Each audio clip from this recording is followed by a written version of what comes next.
Disclaimer, यह कहानी केवल उन दर्शकों या पाठकों अर्थात 18 वर्ष या उससे अधिक आयु के लिए बनाई गई है। इसमें रोमांटिक, अंतरंग और परिपक्व विषय वस्तु शामिल हो सकती है, जो सभी के लिए उपयुक्त नहीं है। यदि आपकी आयु 18 वर्ष से कम है, तो कृपया इस सामग्री से दूर रहें। यह रचना पूरी तरह काल्पनिक है और केवल मनोरंजन के उद्देश्य से प्रस्तुत की गई है। अध्याय 131 हवाई अड्डे पर दिखाई देते स्टार प्रशंसक। हनी, क्या वे गंभीर थे जब उन्होंने कहा कि उन्हें चिप्स पर शोध के लिए 30 बिलियन की आवश्यकता है? यांग जियाई ने कार में लिन जुवान के चेहरे को देखते हुए पूछा। यह सच है। अगर हम चिप्स पर शोध कर रहे हैं, तो 30 अरब न्यूनतम राशि है। हालांकि, मेरे पास चिप डिजाइन आरेख हैं, इसलिए उन्हें केवल आरेखों के अनुसार निर्माण करने की आवश्यकता है, जिसके लिए बहुत अधिक धन की आवश्यकता नहीं होगी, लिन जुवान ने थोड़ा सिर हिलाते हुए समझाया। मैं समझ गया। मुझे उम्मीद नहीं थी कि इतनी छोटी सी चिप के लिए इतनी बड़ी स्टार्टअप पूंजी की आवश्यकता होगी, यांग जियाई ने आश्चर्य से कहा। वह तब आश्चर्यचकित रह गई जब उसने सुना कि बैठक कक्ष में कितनी धनराशि की आवश्यकता है। पत्नी, हमारे ज्यादातर घरेलू चिप्स आयातित हैं और चिप अनुसंधान बहुत कठिन है, इसलिए अभी तक कोई सफलता नहीं मिली है। लेकिन मुझे विश्वास है कि एक बार मेरी चिप रिलीज हो जाए, तो हमारे देश की तकनीक कई स्तरों पर आगे बढ़ जाएगी। उदाहरण के लिए, संयुक्त राज्य अमेरिका को ही लीजिए। वे इतने अहंकारी इसलिए हैं क्योंकि वे चिप्स जैसी प्रौद्योगिकियों पर नियंत्रण रखते हैं। इससे अन्य देशों को उनसे चिप्स खरीदने के लिए मजबूर होना पड़ता है। लेकिन एक बार यह चिप विकसित हो जाए, तो भले ही वे भविष्य में हमसे इसे खरीदने के लिए विनती करें, हम हाथ हिलाकर सीधे कह देंगे कि हमें उनकी चिप्स की जरूरत नहीं है। हनी, तुम अद्भुत हो, यांग जियाई ने कहा, उसकी आंखें छोटे सितारों की तरह चमक रही थीं। वो लिन जुबान को प्रशंसा से देख रही थी, मानो वह अपनी मूर्ति को देख रही हो। क्या आपकी पत्नी को हमेशा यह पता नहीं रहता कि आपके पति कितने शानदार हैं? लिन हुआन ने चिढ़ाते हुए कहा।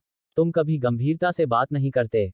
बच्चों को भ्रष्ट मत करो, यांग जियाई ने कहा। उसका गोरा चेहरा शर्मा गया। उसने लिन जुबान को घूरा और बुदबुदाया। हाहा, वैसे, प्रिय, आप कंपनी कहाँ स्थापित करने की योजना बना रहे हैं? कंपनी के लिए, आइए सबसे पहले देखें कि हमारे लेकसाइड गार्डन के आसपास किराए के लिए कोई मकान उपलब्ध है या नहीं। अगर होगा, तो हम उसे यहीं स्थापित कर देंगे। मैं ज्यादा दूर नहीं जाऊंगा। लेकिन अगर मैं कोई कंपनी शुरू करता हूं, तो मुझे डर है कि मैं व्यस्त हो जाऊंगा।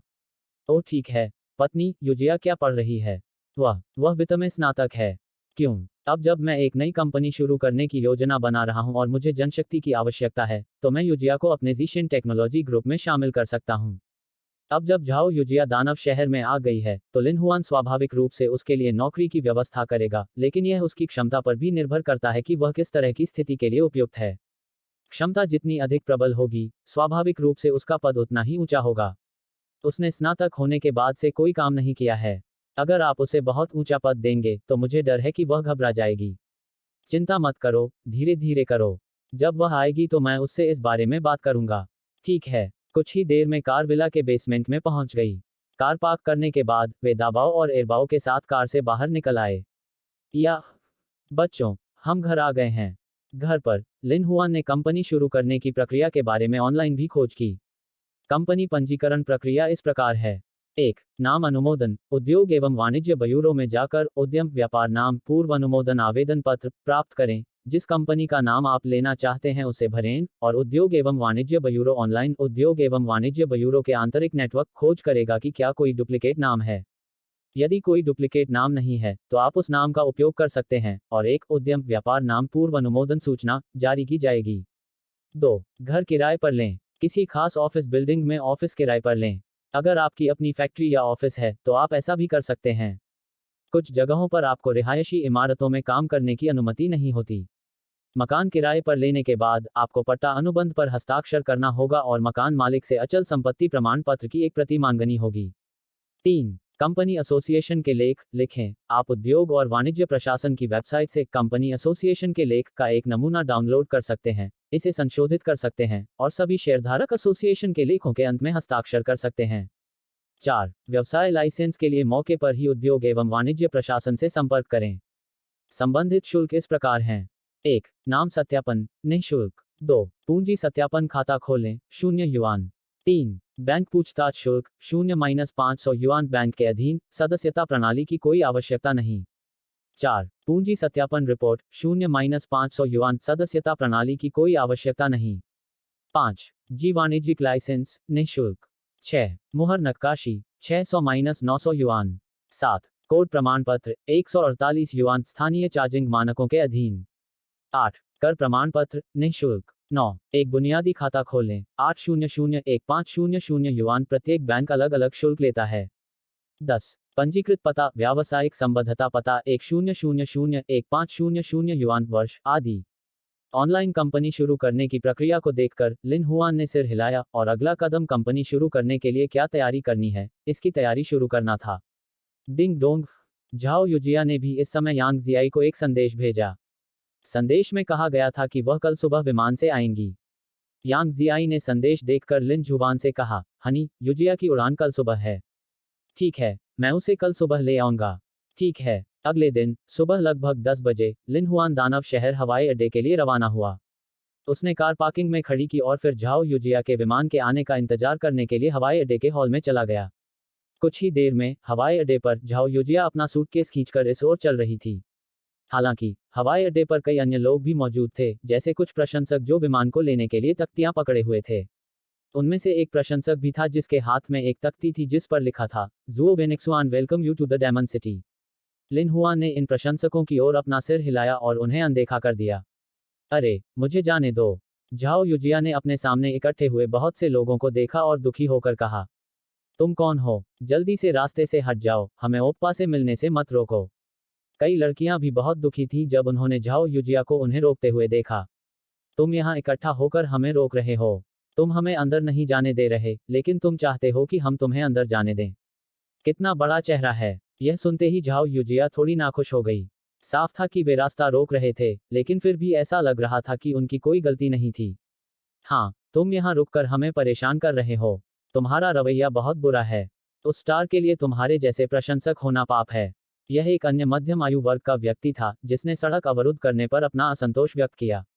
जाओ जाओ जाओ, एक तरफ हट जाओ, हमारा रास्ता मत रोको। क्या तुम हमारे ओप्पा से तुलना कर सकते हो? जैसे ही वह बोल रही थी, लड़कियों में से एक ने झाओ युजिया को धक्का देना चाहा। झाओ युजिया ने उसकी हरकतों को देखा, वह उसे खुद को धक्का कैसे दे सकती थी, और जल्दी से एक तरफ हट गई। लड़की का हाथ आगे की ओर बढ़ रहा था और लोग उसके पीछे पीछे दौड़ रहे थे और अचानक वह जमीन पर गिर पड़ी। तुम्हारी हिम्मत कैसे हुई मुझे धक्का देने की? लड़की जमीन पर बैठ गई और गुस्से से भरे चेहरे से झाओ युजिया को देखने लगी।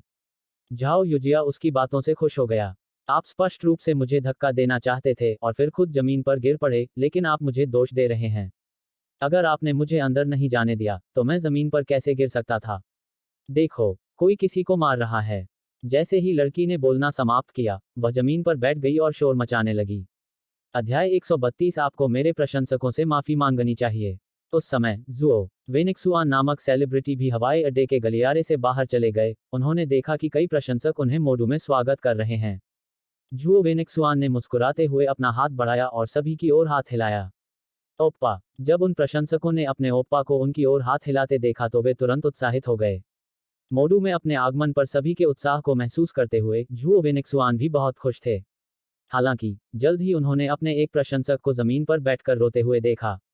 जुओ वेनेक्सुआन मुस्कुराते हुए आगे बढ़े, इस प्रशंसक को देखा, अपना हाथ बढ़ाया और धीरे से कहा, मिस, क्या हुआ? महिला प्रशंसक जो जमीन पर हंगामा कर रही थी, उसने देखा कि जुओ वेनेक्सुआन उसके सामने आ गया, यहां तक कि उसने अपना हाथ भी बढ़ाया। महिला प्रशंसक का चेहरा लाल हो गया और उसने भी अपना हाथ बढ़ाया, जिससे ओप्पा ने उसे ऊपर खींच लिया। ओप्पा, नमस्ते, मेरा नाम अनहुआनशिन है। हम आपका स्वागत करने आए थे, लेकिन इन लोगों ने हमारा रास्ता रोक दिया। हवाई अड्डे के कर्मचारियों ने कुछ नहीं कहा, बल्कि हमारी आलोचना की। इस महिला ने अभी अभी मुझे धक्का भी दिया। एन हुआनिक्सिन ने झाओ युजिया की ओर इशारा किया, उसका चेहरा असंतोष से भरा हुआ था। अब जबकि उसकी आदर्श उसके लिए खड़ी थी, आन हुआनिक्सिन को समर्थन मिला और उसका डर भी कम हो गया। जाहिर है तुम ही मुझे धक्का देना चाहते थे। तुम खुद गिरे थे और कह रहे हो कि मैंने तुम्हें धक्का दिया। यहाँ बहुत से लोगों ने ये देखा। दूसरों से पूछो तो पता चल जाएगा कि गलती किसकी है। यह सुनकर झाओ युजिया ने असंतोष से कहा, इस मामले में उसकी कोई गलती नहीं थी, इसलिए स्वाभाविक रूप से वह इसे स्वीकार नहीं करेगी। मैडम, कृपया मेरे प्रशंसक से माफी मांगें। जुओ वेनेक्सुआन ने झाओ युजिया को देखा, उसके चेहरे पर अभी भी मुस्कान थी। ये सभी लोग उनके प्रशंसक थे और चाहे कुछ भी हो जाए, उन्हें उनके लिए बोलना ही था। माफी मांगूं? क्यों? मैं उससे माफी क्यों मांगूं? यह मेरी गलती नहीं है। माफी मांगो, माफी मांगो। ओप्पा को अपने साथी प्रशंसक के पक्ष में बोलते देख शेष प्रशंसक भी शोरगुल में शामिल हो गए और मांग की कि झाओ युजिया माफी मांगे। तुम क्या कर रहे हो? जाहिर है यही औरत थी जो इस महिला को धक्का देना चाहती थी और फिर खुद जमीन पर गिर पड़ी। तुम हमारा रास्ता भी रोक रहे हो और सार्वजनिक व्यवस्था भी बिगाड़ रहे हो। इस महिला को माफी क्यों मांगनी चाहिए? यह सही है, यह सही है। यह मत सोचो कि तुम किसी लड़की को सिर्फ इसलिए परेशान कर सकते हो क्योंकि वहां तुम जैसे लोग ज्यादा हो। झाओ युजिया के बगल में विमान से उतरने वाले कई यात्रियों ने झुओ वेनिक्सुआन और प्रशंसकों की बातें सुनकर असंतोष व्यक्त किया। तुम तो बस कुछ ही लोग हो। हम में से कितने लोग हैं? सबने तुम्हें मुझे धक्का देते देखा। अगर तुम आज माफी नहीं मांगोगे तो जाने के बारे में सोचना भी मत। आनहुआनिक्सिन का आत्मविश्वास बढ़ता गया और वह झाओ युजिया को तिरस्कार भरी नजरों से देखने लगी। आप। यह देखकर लिन हुआन झाओ युजिया की ओर चल पड़ा। झाओ युजिया ने लिन जुवान को आते देखा तो उसे लगा कि उसे भरोसा हो गया है और वह लिन जुवान की ओर झुक गया है। चिंता मत करो, मैं यहाँ हूँ। झाओ युजिया की छोटी छोटी हरकतों को देखते हुए लिन हुआन ने उसे दिलासा देते हुए हल्का सा मुस्कुराया। उन्होंने रोंगचेंग में रहते हुए कहा था कि वे झाओ युजिया की अच्छी देखभाल करेंगे और स्वाभाविक रूप से उन्होंने ऐसा किया भी। इसके अलावा यह मामला झाओ युजिया की गलती नहीं थी बल्कि झुओ वेनिक्सुआन के प्रशंसकों की गलती थी और इस झुओ वेनिक्सुआन ने बिना कारण पूछे सीधे उससे माफी मांगने के लिए कहा। यह कहा जा सकता है कि जिस प्रकार की हस्ती होती है उसके प्रशंसक भी उसी प्रकार के होते हैं। आप माफी मांगें। लिन जुबान ने अनहुआनिक्सिन की ओर देखा और ठंडे स्वर में कहा, तुम कौन हो? तुम्हें लगता है कि मैं सिर्फ तुम्हारे कहने पर माफी मांग लूंगा? अनहुआनिक्सिन ने लिन जुबान की तरफ देखा। उसे मानना पड़ा कि यह आदमी वाकई बहुत खूबसूरत था, उसके ओप्पा से भी ज्यादा खूबसूरत। हालांकि वह सिर्फ इसलिए माफी नहीं मांगेगी क्योंकि वह व्यक्ति उससे माफी मांगना चाहता है। मैंने अभी अभी पूरी घटना देखी। आप ही थे जिन्होंने सार्वजनिक व्यवस्था को बिगाड़ा था और आप ही उसे अभी धक्का देना चाहते थे। वह थोड़ा झुकी और आपके पीछे के लोगों ने धक्का दिया जिससे आप जमीन पर गिर गए। चाहे जो भी हो, गलती तुम्हारी है। माफी तुम्हें ही मांगनी चाहिए। आप। सर, क्या आप नहीं जानते कि मैं कौन हूं? झुओ वेनिक्सुआन ने देखा कि उसका प्रशंसक अवाक रह गया है और तुरंत बोल पड़ा। ये सभी लोग उनके प्रशंसक थे और स्वाभाविक रूप से उन्हें उनकी रक्षा करनी थी। बस एक सेलिब्रिटी, किसे परवाह है कि आप कौन हैं? लिन शुवान ने उसकी तरफ देखा। क्या उसकी नज़र में किसी सेलिब्रिटी का रुतबा बहुत ऊंचा था?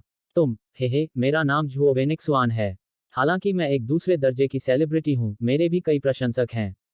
मेरे प्रशंसकों के प्रति तुम्हारा रवैया बहुत बुरा है। तुम्हें उनसे माफी मांगनी होगी। माफी मांगो। मैं माफी क्यों मांगूं? क्या तुम्हें ही माफी नहीं मांगनी चाहिए? आपके प्रशंसक सार्वजनिक व्यवस्था को बिगाड़ रहे हैं और सार्वजनिक स्थान पर बहुत शोर मचा रहे हैं। खुद से पूछिए, क्या यहाँ से गुजरने वाले लोग आपके व्यवहार से संतुष्ट हैं? आप एक सेलिब्रिटी हैं, आपको एक उदाहरण स्थापित करना चाहिए और अपने प्रशंसकों के लिए सकारात्मक ऊर्जा लानी चाहिए। इस तरह न केवल आपके प्रशंसक आपको पसंद करेंगे बल्कि राहगीरों पर भी आपके बारे में अच्छी धारणा बनेगी जिससे आपको और अधिक प्रशंसक मिलेंगे। लेकिन आपका क्या? प्लेन से उतरते ही आपके फैंस ने खूब शोर मचाया। आपने न सिर्फ वजह पूछी बल्कि सीधे मेरे दोस्त से माफी मांगने को कहा। क्या आप सेलिब्रिटी बनने के लायक हैं? आप। लिन जुबान के शब्दों से झुओ वेनिक्सुआन तुरंत अवाक रह गया। क्या तुम हमारे ओप्पा को धमकाने की हिम्मत कर सकते हो? अगर हमारे ओप्पा तुम्हारी वजह से मोडू में कॉन्सर्ट करने को तैयार नहीं है तो क्या तुम यह नुकसान बर्दाश्त कर सकते हो? यह मेरा कोई काम नहीं है। तुम माफी मांगो। लिन जुबान ने अनहुआनिक्सिन की ओर देखा और ठंडे स्वर में कहा, आप क्षमा मांगना। लिन जुबान की निगाहों से अनहुआनिक्सिन चौंक गई और अब चेतन रूप से झाओ युजिया से माफी मांगी। मुझे माफ करें। यह अच्छी बात है कि तुम्हें पता है कि तुम गलत हो। और बेहतर होगा कि तुम अपने प्रशंसकों पर लगाम लगाओ, वरना एक दिन अपने प्रशंसकों के हाथों मारे जाने से सावधान रहो। युजिया, चलो चलें। हम बोलने के बाद लिन हुआन ने झाओ युजिया को लिया और इस जगह से चले गए। झुओ वेनिक्सुआन ने उनके प्रस्थान करने वाले आंकड़ों को देखा, उसका चेहरा बहुत अप्रिय था। आनहुआनिक्सिन को होश आया, उसने जो कुछ कहा था उसे याद किया और दांत पीसते हुए लिन जुबान के जाते हुए रूप को देखा।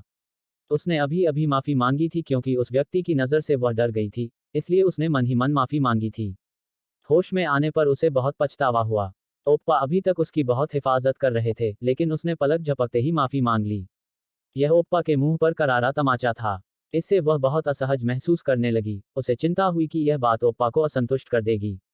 यह सोचते हुए अनहुआनिक्सिन ने जल्दी से झुओ वेनिक्सुआन की ओर देखा, उसका चेहरा माफी से भरा था। ओप्पा, मुझे माफ करना, यह सब मेरी वजह से है। झुओ वेनिक्सुआन ने अपना सिर हिलाया और मुस्कुराया। ये सभी लोग उसके प्रशंसक थे और वह अपने प्रशंसकों के सामने गुस्से का इजहार नहीं कर सकता था। आखिरकार उन्हें इस कॉन्सर्ट के लिए टिकट खरीदने और पैसे कमाने के लिए इन प्रशंसकों पर ही निर्भर रहना पड़ा। कोई बात नहीं, मुझे ही आपसे माफी मांगनी चाहिए क्योंकि मैंने उस व्यक्ति को आपसे माफी मांगने पर मजबूर नहीं किया।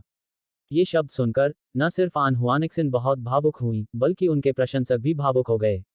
उन्हें उम्मीद नहीं थी कि उनके ओप्पा हर समय उनके बारे में सोचते रहेंगे। ठीक है, अब यहाँ इकट्ठा नहीं होते। सभी प्रशंसकों, आज मेरा स्वागत करने के लिए आने के लिए धन्यवाद।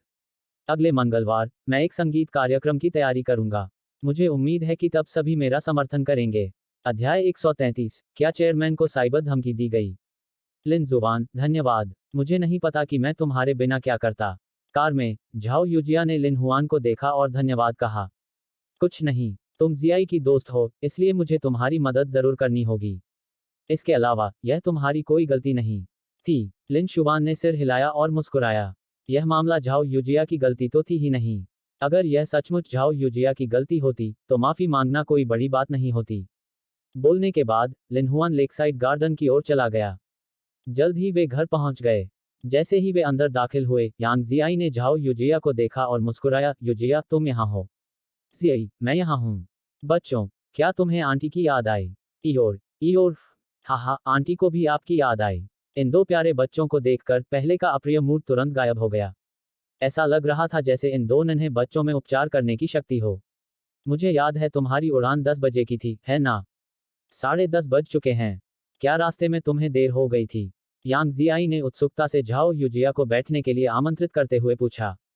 जिस बारे में बात कर रहे हैं यह मामला क्रोधित करने वाला है जियाई, तुम्हें इसका कोई अंदाजा नहीं है। झाओ यूजिया ने यांग जियाई को सब कुछ बताया जो हुआ था। अपनी सबसे अच्छी दोस्त की बात सुनने के बाद यांग जियाई भी थोड़ा गुस्से में थी।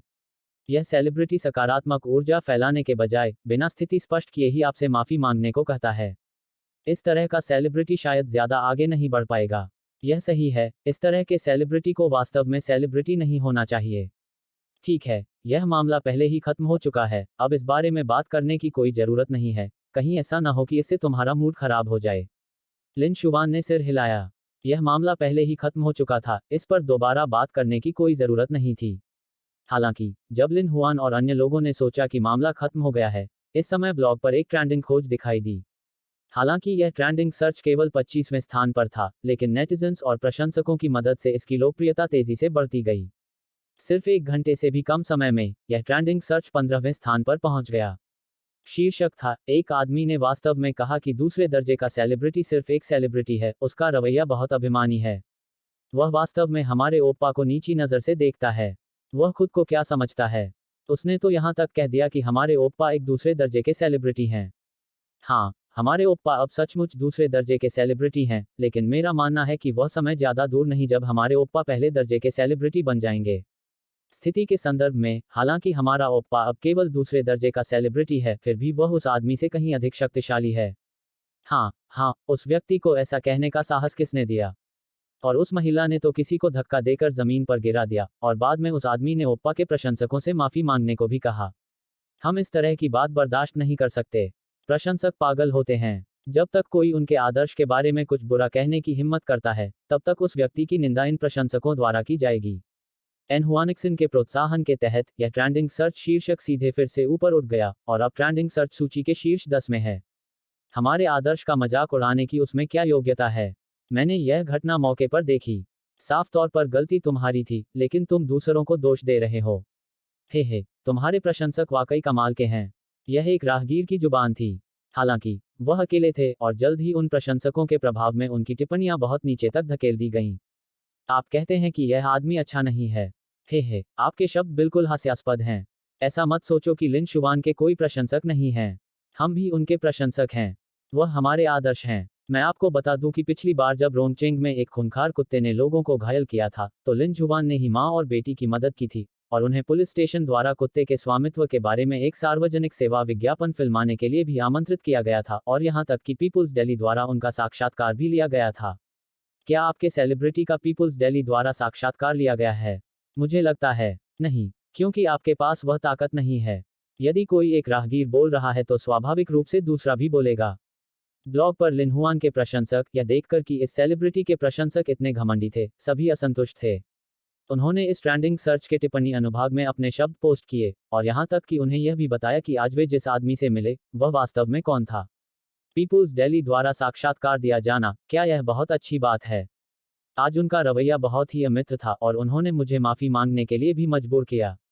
एक हुआनिक्सन ने इस ट्रेंडिंग खोज को देखा और देखा कि अन्य राहगीर आए थे, और यहां तक कि उस व्यक्ति के प्रशंसक होने का दावा किया, और यहां तक कि कहा कि उनका पीपुल्स डेली द्वारा साक्षात्कार किया गया था, जिससे वह और भी असंतुष्ट हो गईं, और उन्होंने सीधे कहा, हाँ, वह चिंतित हो रही है, वह चिंतित हो रही है। और फिर भी कह रहा हूं कि पीपुल्स डेली द्वारा साक्षात्कार लिए जाने में क्या खास बात है। हाँ, हमारा लिन जुबान वास्तव में कुछ खास नहीं है, लेकिन क्या आपका सेलिब्रिटी योग्य है? क्या वह पीपुल्स डेली द्वारा साक्षात्कार के योग्य है? बिल्कुल भी योग्य नहीं। भले ही हमारे आदर्श का पीपुल्स डेली द्वारा साक्षात्कार नहीं लिया गया हो, लेकिन उनकी स्थिति और पद ऐसी चीज नहीं है जिसकी तुलना आपके लिन जुबान से की जा सके। हाँ, मिस्टर लिन हुआन की तुलना अपनी सेलिब्रिटी से मत करो, क्योंकि आपकी सेलिब्रिटी बिल्कुल भी योग्य नहीं है।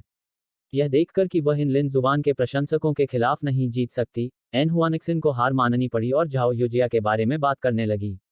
मैं आपके आदर्श उस लिन जुबान के बारे में बात नहीं करना चाहता। मैं आज बस इतना कहना चाहता हूं कि मैं मोडू हवाई अड्डे पर एक उड़ान पकड़ रहा था, लेकिन लिन जुबान के बगल वाली लड़की ने मुझे जमीन पर धक्का दे दिया और बाद में माफी भी नहीं मांगी। इस मामले में क्या हुआ? हे, क्या किसी नेटिजन ने ऐसा नहीं कहा? यह मामला स्पष्ट रूप से आपकी गलती है। तुम्हें दूसरों से माफी मांगनी चाहिए। लोकप्रियता के साथ, स्वाभाविक रूप से कई बेईमान मीडिया आउटलेट इस लहर पर सवार होने के लिए तैयार हैं। कुछ ही समय बाद एक अन्य विषय पुनः ट्रेंडिंग सर्च सूची के शीर्ष 10 में शामिल हो गया। कुत्ते पालन के राजदूत ने आज मोदू हवाई अड्डे पर लोगों से सार्वजनिक रूप से भिड़ंत की। लिन हुआन ने अपने दोस्त की मदद करने के लिए अन्य मशहूर हस्तियों के प्रशंसकों का अपमान किया। बेईमान मीडिया, दफा हो जाओ। मिस्टर लिन जुबान ने किसका अपमान किया? अगर तुम कह नहीं सकते, तो चुप हो जाओ।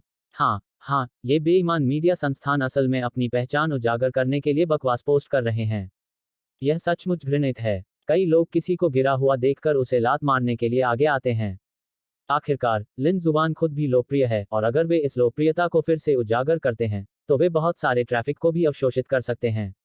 राष्ट्रपति ली, चेयरमैन लिन को साइबर धमकी दी जा रही है। गुवानशिंग एंटरटेनमेंट ग्रुप कंपनी में एक महिला सहायक ली हाओगुआंग के कार्यालय में आए और जल्दी से कहा, चेयरमैन लिन को साइबर धमकी दी जा रही है। यह कब हुआ? ली हाओगुआंग यह सुनकर हैरान रह गया।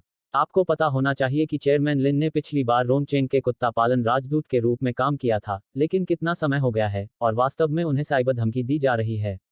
बस आज ही, और पहले से ही कई ट्रेंडिंग खोजे हैं। यह सुनकर ली हाओगुआंग ने थोड़ा सोचा और सिर हिलाया, मैं पहले देख लूंगा। बोलने के बाद, उसने ब्लॉग खोला और ऊपर ट्रेंडिंग सर्च पर नजर डाली। ये बातें पढ़कर ली हाओगुआंग भी बहुत नाराज हुआ। ये पूरी तरह से मनगढ़ंत और निरर्थक हैं। अध्याय 134 क्या आपको साइबर धमकी दी जा रही है? डरो मत, मैं उन्हें एक शानदार तोहफा दूंगा। ली हाओगुआंग ने सीधे गुवानशिंग एंटरटेनमेंट ग्रुप के आधिकारिक खाते का इस्तेमाल किया। उन्होंने टिप्पणी अनुभाग में एक संदेश छोड़ा, हमारी कंपनी के अध्यक्ष के खिलाफ ऑनलाइन बदनामी के संबंध में हम सबूत इकट्ठा करेंगे और मोडू हवाई अड्डे से भी पूछताछ करेंगे ताकि वे सुरक्षा कैमरों से रिकॉर्ड किए गए वीडियो उपलब्ध करा सकें। उस समय आपको हमारी कंपनी से एक वकील का पत्र प्राप्त होगा। जैसे ही यह टिप्पणी पोस्ट की गई, अधिकांश नेटिजन्स ने इसे देखा। क्या हो रहा है? क्या गुवानशिंग एंटरटेनमेंट ग्रुप को कुछ हुआ है? या ये लोग अपनी कंपनी के चेयरमैन की निंदा कर रहे हैं? क्या यह हो सकता है कि लिन जुबान उनकी कंपनी का चेयरमैन है? यह ऐसा होना चाहिए, अन्यथा गुवानशिंग एंटरटेनमेंट ने कोई टिप्पणी पोस्ट नहीं की होती, और वह भी आधिकारिक खाते के साथ। इस बार जुओ वेनिक्सुआन के प्रशंसक शायद डर जाएंगे। जुओ वेनिक्सुआन एक सेलिब्रिटी हैं, लेकिन जिस कंपनी में वे हैं उसकी पृष्ठभूमि गुवानशिंग एंटरटेनमेंट जितनी मजबूत नहीं है। गुवानशिंग एंटरटेनमेंट देश की शीर्ष 3 मनोरंजन कंपनियों में से एक है, और इसकी पृष्ठभूमि और जनशक्ति जुओ वेनिक्सुआन की कंपनी से कई गुना ज्यादा मजबूत है। उनके प्रशंसकों ने वास्तव में गुवानशिंग एंटरटेनमेंट के अध्यक्ष को साइबर धमकी दी थी। इस बार उन्होंने शायद हद पार कर दी है। इस बार जुओ वेनिक्सुआन बदकिस्मत साबित होने वाले हैं। मुझे ऐसा नहीं लगता। जुओ वेनिक्सुआन ने पूरे समय कुछ नहीं कहा है, केवल उसके प्रशंसकों ने ही कहा है। जुओ वेनिक्सुआन शायद बदकिस्मत नहीं होगा, है ना? हे, ये सभी लोग जुओ वेनिक्सुआन के प्रशंसक हैं।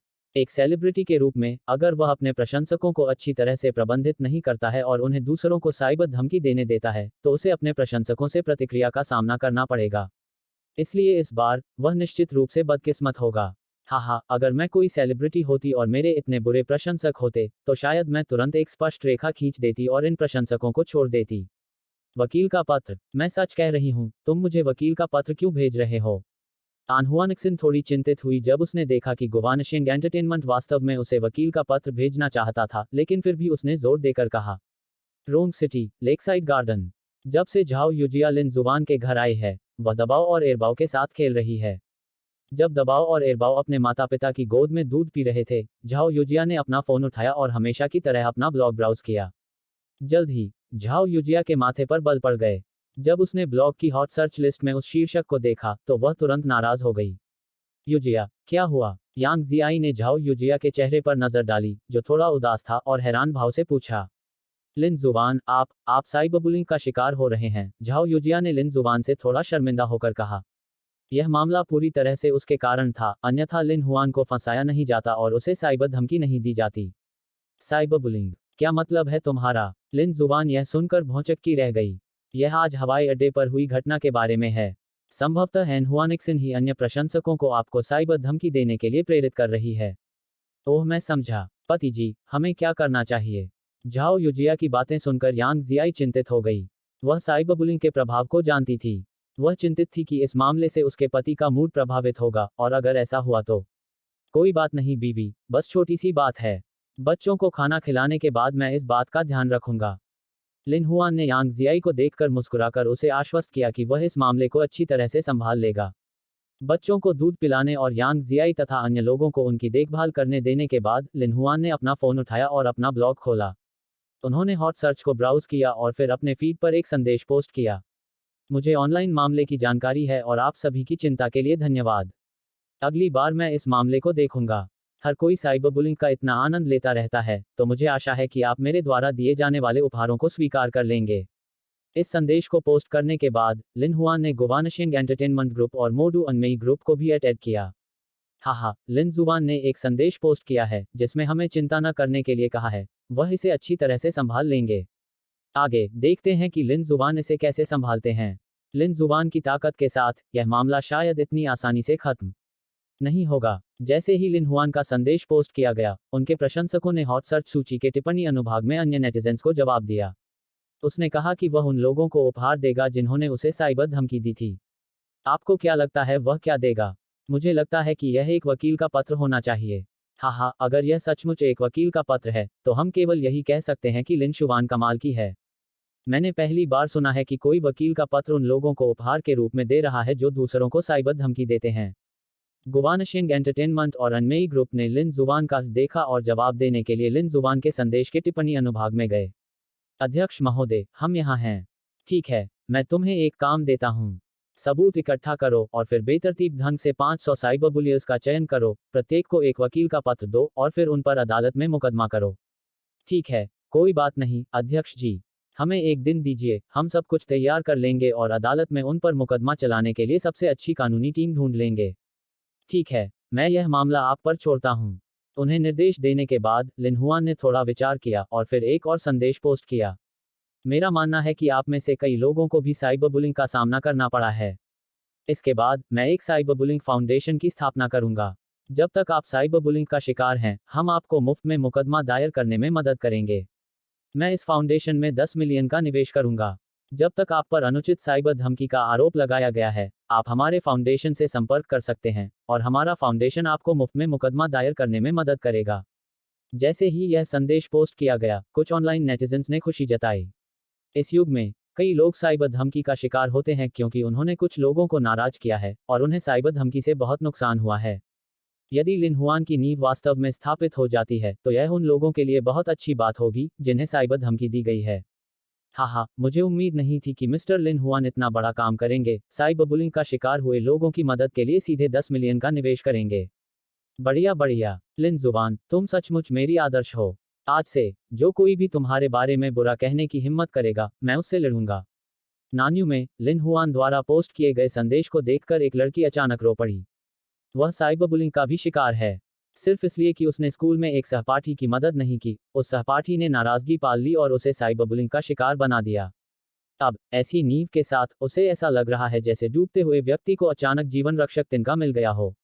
यदि यह नींव वास्तव में स्थापित हो जाती है तो लिन हुआन जीवन भर के लिए उसका उपकारक बन जाएगा, क्योंकि उसे एक ऐसा संगठन मिल गया जो उसकी मदद करने को तैयार था। हाहा, इस बार झुओ वेनिक्सुआन के प्रशंसकों को डरना चाहिए, है ना? यह मिस्टर लिन हुआन अभिनय नहीं करते, लेकिन जब करते हैं तो लोगों को आश्चर्यचकित कर देते हैं। और उन बेईमान मीडिया वालों, पोस्ट डिलीट मत करना। हमने स्क्रीनशॉट लेने में तुम्हारी मदद कर दी है और उन्हें मिस्टर लिन जुवान को भेज देंगे। अध्याय 135 कीबोर्ड योद्धा दहशत में है।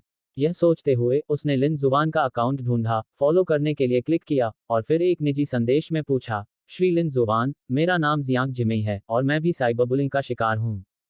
क्या आपने अपने फीड में जो पोस्ट किया है वह सच है?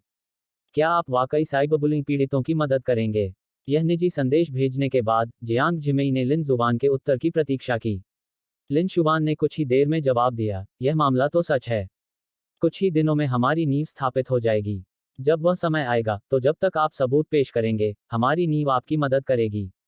ठीक है, श्री लिन जुवान, धन्यवाद धन्यवाद। आपका स्वागत है। जियांग जिमेई इतनी भावुक हो गई कि रो पड़ी। साइबरबुलिंग के बाद से वह जो पहले खुशमिजाज रहती थी, अब उतनी खुश नहीं रही और स्कूल भी कम ही जाती थी। अब आखिरकार कोई उसकी मदद करने को तैयार था और वह कृतज्ञता से भर गई। और ऑनलाइन हिंसा के अन्य पीड़ितों ने भी लिन जुवान का संदेश देखने के बाद लिन जुवान का पीछा किया और उसके बारे में पूछताछ की। पृष्ठभूमि में निजी संदेशों को देखकर कुछ ही मिनटों में दर्जनों संदेश आ गए थे और लिन हुआन के लिए प्रत्येक संदेश का व्यक्तिगत रूप से उत्तर देना असंभव था। उन्होंने एक और अपडेट पोस्ट किया, सभी लोग चिंता न करें, मैंने जो कहा वह सच है। कुछ ही दिनों में यह फाउंडेशन स्थापित हो जाएगा। जब वह समय आएगा तो सभी लोग अपने साक्ष्य लेकर आ सकते हैं और हमारे फाउंडेशन के बारे में ऑनलाइन पूछताछ कर सकते हैं। उस समय हम स्थिति के अनुसार सहायता प्रदान करेंगे। बहुत सारे निजी संदेश हैं, इसलिए मैं अब सभी को व्यक्तिगत रूप से उत्तर नहीं दूंगा। आप हमारे आगे के घटनाक्रमों पर नजर रख सकते हैं। आपको ज्यादा देर तक इंतजार नहीं करना पड़ेगा। यह अपडेट पोस्ट करने के बाद लिन हुआन ने अपना फोन रख दिया। लिन हुआन, क्या आप सचमुच एक फाउंडेशन की स्थापना के लिए 10 मिलियन का योगदान करने जा रहे हैं? झाओ युजिया भी उस ब्लॉग को फॉलो कर रही थी। जब उन्होंने देखा कि लिन जुवान साइबरबुलिंग के पीड़ितों की मदद के लिए एक फाउंडेशन बनाने के लिए 10 मिलियन का योगदान देने को तैयार हैं, तो वह भी चौंक गईं। उसे उम्मीद नहीं थी कि लिन शुवान इतना बड़ा निवेश करेगी। तुम्हें पता होना चाहिए कि यह 10,000, 1 लाख या 10 लाख नहीं, बल्कि 10 करोड़ है। जाहिर है, मैं हमेशा वही करूंगा जो मैं कहता हूं। एक बार जब फाउंडेशन स्थापित हो जाएगा तो इससे उन लोगों को मदद मिलेगी। अब समय आ गया है कि इंटरनेट अपने प्रबंधन को मजबूत करे, वरना कोई भी दूसरों को साइबर धमकी दे सकता है। वास्तव में इंटरनेट के विकास के साथ ऑनलाइन कई लोगों के पास दूसरों को गाली देने की शक्ति है। अब समय आ गया है कि इसे ठीक से प्रबंधित किया जाए। मेरा मानना है कि इस फाउंडेशन की स्थापना के बाद ऑनलाइन दूसरों के साथ दुर्व्यवहार करने वाले लोगों की संख्या कम हो जाएगी। लिन जुवान का कार्य प्राप्त करने के बाद अनमेई समूह और गुवानशिंग एंटरटेनमेंट समूह ने मिलकर वकीलों की एक टीम बनाई। प्रासंगिक कानूनों के अनुसार कुछ लोगों के शब्द और कार्य मुकदमा चलाने के लिए पर्याप्त हैं। दूसरों का अपमान करने पर नागरिकों के प्रतिष्ठा के अधिकार का उल्लंघन करने के लिए मुकदमा चलाया जा सकता है तथा गंभीर मामलों में 500 युआन का जुर्माना और 10 दिनों तक की हिरासत भी दी जा सकती है। तथ्यों को तोड़ मरोड़ कर प्रस्तुत करना मानहानि माना जाता है तथा 500 से अधिक बार अग्रेषित करना मामला दर्ज करने के मानदंडों को पूरा करता है। गंभीर मामलों में 3 वर्ष तक का कारावास, नजरबंदी या नियंत्रण लगाया जा सकता है।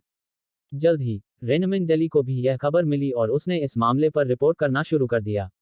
इंटरनेट कोई कानून विहीन जगह नहीं है, कृपया अपने शब्दों और कार्यों पर ध्यान दें। इस मामले के बढ़ने से कानूनी समुदाय भी हिल गया। हालांकि ऑनलाइन लोगों को गाली देना गैरकानूनी है, लिन हुआन इन नेटिजन्स पर मुकदमा करने वाले पहले व्यक्ति हैं। इस प्रकार के मामले के भी एक विशिष्ट मामला बन जाने की बहुत संभावना है। और गुवानशिंग एंटरटेनमेंट और अनमेई ग्रुप ने संयुक्त रूप से जो वकील टीम बनाई, उसका नाम हुआलियन लॉ फर्म था। लिन हुआन द्वारा ऑनलाइन जारी की गई खबर के बारे में जानने के बाद हुआलियन लॉ फर्म ने गुवानशिंग एंटरटेनमेंट और अनमेई ग्रुप द्वारा खोजे जाने के बाद अपने आधिकारिक खाते पर एक संदेश भी जारी किया। वे लिन जुवान के साथ मिलकर साइबरबुलिंग फाउंडेशन की स्थापना के लिए 5 मिलियन युआन का निवेश करेंगे। उनके लिए इस तरह की चीजों में कोई नुकसान नहीं है, बल्कि केवल बेहतर लाभ हैं। इस मामले के बारे में जानने के बाद हुआलियन ने गुवानशिंग एंटरटेनमेंट और अनमी ग्रुप द्वारा उपलब्ध कराए गए सबूत भी प्राप्त किए, और उन्हें सत्यापित करने के बाद उन्होंने गुवानशिंग और अनमी द्वारा चुने गए 500 नेटिजन्स में से प्रत्येक को सीधे एक वकील का पत्र भेजा। जब इन 500 नेटिजन्स को हुआलियन से वकील का पत्र मिला तो वे अचानक घबरा गए। हुआलियन लॉ फर्म ने इन 500 नेटिजन्स के उपनामों की भी ऑनलाइन घोषणा की। धिक्कार है, हुआलियन वास्तव में इस तरह के मुकदमे को संभाल रहा है। मुझे कहना होगा, यह लिन जुवान वास्तव में अद्भुत है। यह तो बस एक छोटा सा मुकदमा है, लेकिन मुझे उम्मीद नहीं थी कि लिन जुवान हुआलियन को ढूंढ लेगा। यह अखरोट तोड़ने के लिए हथौड़े का इस्तेमाल करने जैसा है। मेरी माँ ने मुझसे पूछा कि मैं घुटनों के बल बैठकर क्यों देख रहा हूँ। यह कदम, मैं भी घुटने टेकता हूँ। बॉस लिन कमाल का है। इस तरह के छोटे मोटे मामले के लिए आप मेरे जैसा छोटा वकील ढूंढ सकते थे। क्षमा करें, क्या यह हुआलियन लॉ फर्म शक्तिशाली है? हाँ, अभी भी ऐसे लोग हैं जो हुआलियन को नहीं जानते। यह कोई ऐसी शक्तिशाली कंपनी नहीं है जो थोड़ी बहुत शक्तिशाली हो, बल्कि एक बहुत ही शानदार कंपनी है। इसे बाइडू पर खोजें और आपको पता चल जाएगा। कुछ नेटिजन्स जो नहीं जानते थे कि हुआलियन कितना शक्तिशाली था, उन्हें बाइडू पर खोजा गया था। हुआलियन के बारे में प्रासंगिक जानकारी खोजने के बाद वे सभी दंग रह गए। हुआलियन यह योग्यता प्राप्त करने वाली पहली कानूनी फर्मों में से एक थी। वाह, यह हुआलियन बहुत बढ़िया है। वे नेटिजन्स जो पहले उन कीबोर्ड योद्धाओं द्वारा दबाए गए थे, अब ऐसा महसूस कर रहे थे जैसे उन्होंने गर्मी के दिन बर्फ ठंडी कोक की एक बोतल पी ली हो, और उनका मूड बहुत आरामदायक था। अब हर कोई जानता है कि मिस्टर लिन जुवान कितने शक्तिशाली हैं, है ना? अगर आपको साइबर बुलिंग का शिकार होना पड़ा है, तो आप मिस्टर लिन जुवान को ढूंढ सकते हैं। इसके अलावा इस बार हुआलियन श्री लिन जुवान की फाउंडेशन के साथ सहयोग करेगा। यह कहा जा सकता है कि हुआलियन ने कभी कोई मुकदमा नहीं हारा है। यह मूल रूप से एक बहुत ही साधारण मामला था, लेकिन अब यह अच्छा है। जुओ वेनिक्सुआन के प्रशंसकों को खुद मौत का सामना करना पड़ा। अब ये 500 लोग मुश्किल में हैं। हाँ, खैर, मैं बहुत अच्छे मूड में हूँ। मुझे इन लोगों को बदकिस्मत देखना अच्छा लगता है। वे इसके लायक हैं। हंसते हंसते मौत, कीबोर्ड योद्धाओं के दृश्य का एक बड़े पैमाने पर शासन। अब से बॉस लिन मेरे आदर्श होंगे। कौन अवज्ञा करने की हिम्मत करता है? हाँ, मुझे भी शामिल कर लो। शुरुआत में जिन लोगों ने हुआलियन द्वारा जारी वकील का पत्र देखा, उन्हें इस पर विश्वास नहीं हुआ। लेकिन जब उन्हें अदालत से फोन आया तो वे अचानक घबरा गए। अरे, यह सच है। मैंने तो सोचा था कि यह सिर्फ मजाक है। यह खत्म हो गया, यह खत्म हो गया। अगर मेरे माता पिता को पता चला कि मैं ऑनलाइन बकवास कर रहा था और उन्हें वकील का पत्र मिला, तो मुझे डर है कि वे मुझे मार डालेंगे। वह ऐसा कैसे कर सकता है? उसने तो नेटिजन्स पर मुकदमा कर दिया। इन 500 लोगों में से अधिकांश की पारिवारिक स्थिति सामान्य है, जिसके कारण वे ऑनलाइन बकवास करने का साहस कर रहे हैं। लोगों को डांटने की बात तो दूर, वे देश को भी डांट सकते हैं। लेकिन आज मामला अलग है। उन्हें वकील का पत्र सिर्फ इसलिए मिला क्योंकि उन्होंने बकवास की थी, जिससे डरकर उनमें से कई लोगों ने अपनी टिप्पणियां हटा दी। और उन बेईमान मीडिया आउटलेट्स ने आज ऑनलाइन प्रकाशित की गई ले संबंधी टिप्पणियों को भी हटा दिया। हाँ, ये लोग घबरा रहे हैं और टिप्पणियां हटा रहे हैं। इंटरनेट पर मौजूद नेटिजन्स इन लोगों को डर के मारे टिप्पणियां हटाते देख बहुत खुश हुए। अध्याय 136 न्यायालय में प्रवेश के लिए कतार में लगना। हाँ, डर गए। टिप्पणियां क्यों हटाईं? ऑनलाइन बहुत सारी हैं जो मिल नहीं रही हैं। तुम्हें किस बात का डर है? पहले जैसा साहस दिखाओ। ऑनलाइन नेटिजन्स ने इन लोगों को अचानक सड़क पार करने वाले चूहों की तरह पीछे हटते हुए देखा और उनकी निंदा करनी शुरू कर दी। आनहुआनशिन को पृष्ठभूमि में हुआलियन लॉ फर्म के एक वकील का पत्र भी मिला। वकील का पत्र देखते ही उसके चेहरे पर घबराहट के भाव उभर आए। हालांकि उनका परिवार एक कंपनी चलाता है और उनके पास कुछ पैसा भी है, लेकिन यह गुवानशिंग एंटरटेनमेंट और अनमेई ग्रुप जैसी दिग्गज कंपनियों की तुलना में कुछ भी नहीं है। अब जबकि उसे वकील का पत्र मिल गया है, उसके माता पिता को अभी तक पता नहीं है। अगर उन्हें पता चला तो शायद वे उसे कड़ी डांटेंगे। यह कहा जा सकता है कि उसके माता पिता ने उसे सर्वश्रेष्ठ दिया, उसे सर्वश्रेष्ठ निजी स्कूल में भेजा। उसके माता पिता ने भी अपना सब कुछ दिया है। इससे उसका अहंकार बढ़ने लगा। इस वजह से स्कूल में कई सहपाठी अक्सर उसकी चापलूसी करते थे, जिससे वह थोड़ी घबरा जाती थी। लेकिन उसने यह उम्मीद नहीं की थी कि आज एक वकील का पत्र उसे वास्तविकता से रूबरू करवा देगा। पहले तो उसने सोचा कि वह बस ऑनलाइन कुछ शब्द कह रही है और उसने इस पर ज्यादा गौर नहीं किया, लेकिन कौन जानता था। यह सोचकर अनहुआनिक्सिन ने दर्द के आंसू बहाए। थोड़ी देर बाद एनहुआनिक्सिन ने अपने आंसू पोंछे, लिन जुवान का खाता पाया और सीधे उसे एक निजी संदेश भेजा। मिस्टर लिन, मुझे पता है कि मैं गलत था, मुझे सचमुच पता है कि मैं गलत था। कृपया मेरी कम उम्र और अज्ञानता को देखते हुए इस बार मुझे माफ कर दीजिए। मैं फिर कभी ऐसा करने की हिम्मत नहीं करूंगा। अगर आप मुझे माफ कर देंगे तो मैं अपने ब्लॉग पर आपसे माफी मांग लूंगा। अगर मेरे माता पिता को पता चला कि मुझे वकील का पत्र मिला है तो वे मुझे जरूर बहुत डांटेंगे। मैं नहीं चाहता कि वे चिंता करें। मुझे उम्मीद है कि मुझे आपकी माफी मिल जाएगी।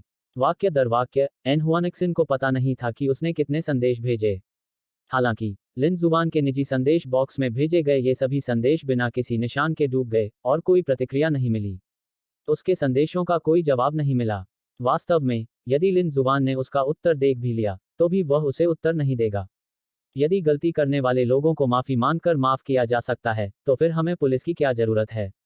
इसके अलावा ऐसे लोग बिल्कुल भी सहानुभूति के पात्र नहीं हैं। उन्हें एक गहरा सबक दिया जाना चाहिए ताकि उन्हें पता चले कि इंटरनेट कोई अराजक जगह नहीं है। इस मामले के तूल पकड़ने के साथ ही देश भर के कई टीवी चैनल और ज्यादातर नेटिजन्स भी इस मामले पर ध्यान दे रहे हैं। वे सभी इंतजार कर रहे हैं कि अदालत क्या फैसला सुनाएगी। इन 500 नेटिजन्स के लिए अंतिम परिणाम क्या होगा। 3 दिन बाद सिविल कोर्ट ने मामले की सुनवाई और जांच शुरू कर दी।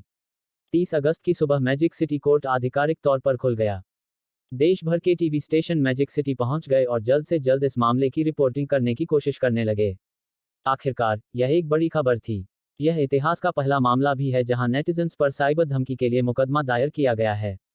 500 प्रतिवादी लंबी कतार में खड़े होकर एक के बाद एक अदालत में पहुंचे। दृश्य बहुत ही चौंकाने वाला था। हे भगवान, 1, 2, 3, यहाँ शायद 4 या 500 लोग हैं। इतने सारे लोग, और उनमें से कई कॉलेज के छात्र और यहाँ तक कि हाई स्कूल के छात्र भी लग रहे हैं। उन्होंने क्या किया? आज मैजिक सिटी कोर्ट ने सचमुच इतने सारे लोगों को अंदर आने दिया। हा, क्या तुम्हें नहीं पता? मैंने सुना है कि इन लोगों ने दूसरों को ऑनलाइन अपमानित किया है और यहाँ तक कि उन्हें साइबर धमकी भी दी है। फिर उस व्यक्ति ने उन पर अदालत में मुकदमा कर दिया। ये लोग इसी के लायक हैं। उन्होंने गलती की है और उन्हें सबक सिखाया जाना चाहिए। यह सचमुच पाप है। अगर इनमें से कोई मेरा बच्चा हुआ तो मैं उसे जरूर कड़ी सजा दूंगा। कौन कहता है कि यह तुम नहीं हो? अगर यह मेरा बच्चा होता तो मैं अपना सारा सम्मान खो देता। अफसोस, अपने बेटे को न सिखाना पिता की गलती है। मुझे उम्मीद है कि ये बच्चे एक गहरा सबक सीखेंगे। जैसे ही ये लोग अदालत में दाखिल हुए, इनमें से कई लोगों के माता पिता अदालत के बाहर आ गए। उनकी आंखों में चिंता के साथ साथ गुस्सा भी था। उन्हें इस बात का गुस्सा था कि उनके बच्चों ने गलतियां की हैं। इनमें कई युवा भी हैं और इस मुकदमे से उनके भविष्य के विकास पर असर पड़ने की संभावना है। इंटरनेट पर कोई वास्तविक नाम प्रणाली नहीं है, इसलिए ये लोग मनमाने ढंग से काम कर सकते हैं, जो कि एक तरह से कानूनविहीन जगह है। यह उन्हें नैतिक रूप से ऊंचे स्थान पर खड़े होने और कीबोर्ड योद्धा बनने की अनुमति देता है, जो किसी पर भी बेतहाशा हमला कर सकते हैं। उन्हें प्रतिशोध की चिंता करने की जरूरत नहीं है और उन्हें किसी सजा की भी चिंता करने की जरूरत नहीं है। विशेषकर जब वे दूसरों पर दोषारोपण करने के लिए भीड़ का अनुसरण करते हैं, तो कानून आम जनता को दंडित नहीं करता की भावना उनमें सुरक्षा की मजबूत भावना ला सकती है। इसलिए अदालत के बाहर उन राहगीरों को इतने सारे लोगों को अदालत में प्रवेश करते देख अपने मूल्यों को ताज़ा करते हुए जोरदार झटका लगा। इंटरनेट पर बड़े लोगों के ब्लॉग, मार्केटिंग अकाउंट और बेईमान मीडिया सभी पिघलती बर्फ की तरह गायब हो गए हैं। बेशक आम नेटिजन्स भी भयभीत थे। उन्हें उम्मीद नहीं थी कि इतने छोटे मामले के कारण 500 नेटिजन्स पर सीधे अदालत में मुकदमा चलाया जाएगा। आप जानते हैं, अतीत में उनमें से कई लोगों ने कुछ बहुत अमीर लोगों को डांटा था, लेकिन कुछ भी नहीं हुआ। लेकिन इस लिन जुबान ने वास्तव में ऐसा काम किया जिससे उन्हें एक विचार पर दृढ़ विश्वास हो गया। वह यह कि आज के बाद उन्हें लिन जुबान की निंदा नहीं करनी चाहिए। कौन जानता है कि वह भविष्य में ऐसा कुछ करेगा या नहीं। और मैंने यह भी सुना है कि उन्होंने हवालियन लॉ फर्म के साथ मिलकर एक फाउंडेशन की स्थापना की है। इसलिए उन्होंने इंटरनेट पर इस मामले पर मनमाने ढंग से टिप्पणी करने की हिम्मत नहीं की और केवल इस विचार को अपने दिल में दफन कर सके। जहां तक उन मार्केटिंग खातों, बेईमान मीडिया और बड़े लोगों का सवाल है, पिछले कुछ दिनों के रिदम टाइटल और टिप्पणियों को हटाने के बाद भी उनमें डर बना हुआ है। उन्हें डर था कि लिन हुआन का अगला निशाना वे होंगे।